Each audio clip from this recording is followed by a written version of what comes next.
Okay. Um, so I just finished up my third week of student teaching. It's been a wonderful um, surprise that I love middle school. I've worked with middle school before, but I never really thought that I would want to, teach middle schoolers, but I love them to death. Oh, they're my favorite people in the world. Last night, sorry this is a day late by the way, but last night was my first experience of chaperoning a middle school dance, which was, to say the least, eventful. It's really fun to see the kids, in their own elements and with their other friends that I don't necessarily teach, but might be on other teams. And just getting to see them interact outside of a classroom, I think is a very valuable experience for me. And I would recommend all of you guys to do the same. And then this morning, I went to watch one of my students play AAU basketball because he asked me to. Been asking me all week and making sure I'm there. And he's like, "Well, it's really expensive. I don't really want you to come. I feel bad. Like, I don't want you to have to pay and all that stuff." But I really knew deep down that he wanted me there. And he saw me come in, and his face just lit up. He was so excited that I was there, and that just makes me feel good, and that I'm maybe making an impact on him, whether or not it's a valuable education that he's gaining from me, or if it's just me becoming a role model for giving him someone to talk to. Either one I'd be very satisfied with, but I definitely recommend taking the time to go out and see your students as people and not just as students, because it also helps you to understand what their life is like at home and where they come from, and so I definitely recommend that. I am beginning my unit on Monday. I'm doing a poetry and short story unit with a multiculturalism theme, and I'm really excited about it. I'm going to get my students to do this whole group podcasting project that's going to be put up on iTunes. I'll let you guys know so you can give them feedback, because I think they're going to be convinced that no one's going to listen, just kind of like we all were, that, oh, well, who's really going to pay attention to us? Like, who really cares?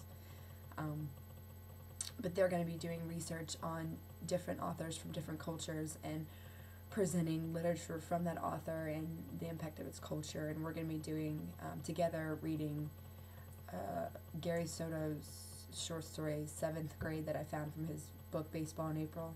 And we're going to be reading Langston Hughes and I think some Amy Tan and maybe some another short story or poem from their book. But we're just really going to be touching on a lot of different elements of poetry and short stories. I'm not really concentrating on one genre of literature, nor am I concentrating on one skill that I want them to learn. It's more of a overall introduction, because they don't, from what I'm hearing, is they're very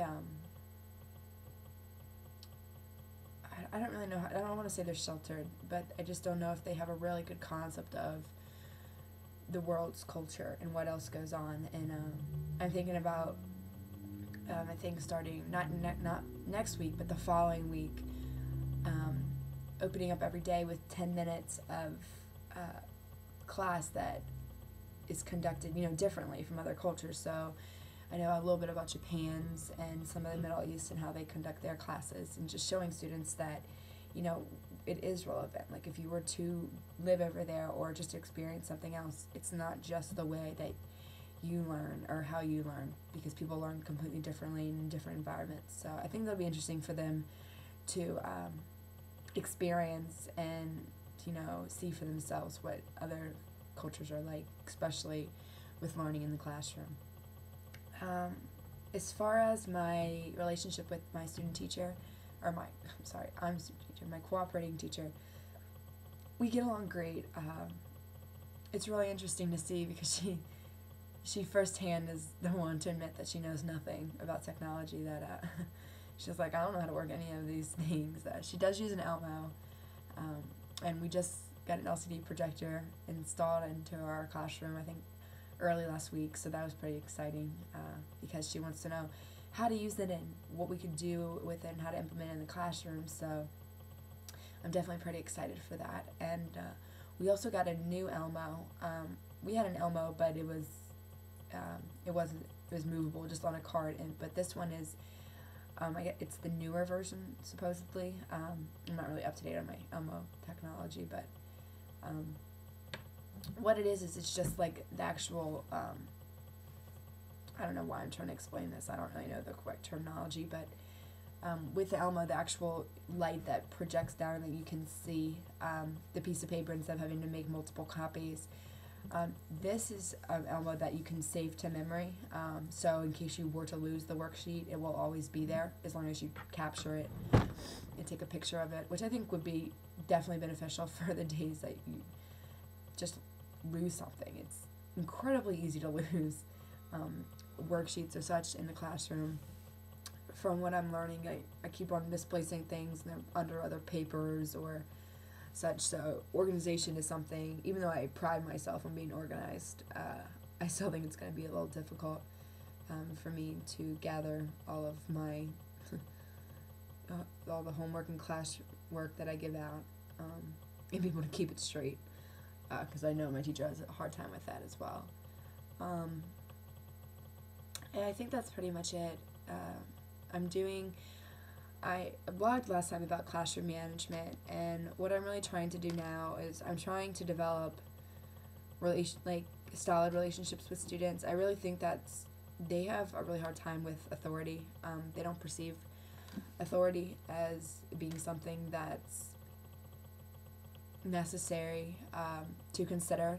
I don't even know if authority is in their vocabulary. They're not disrespectful towards me, they just don't think that anyone is higher than them. I don't know if that's the middle school mentality or if it's just their cultural mentality.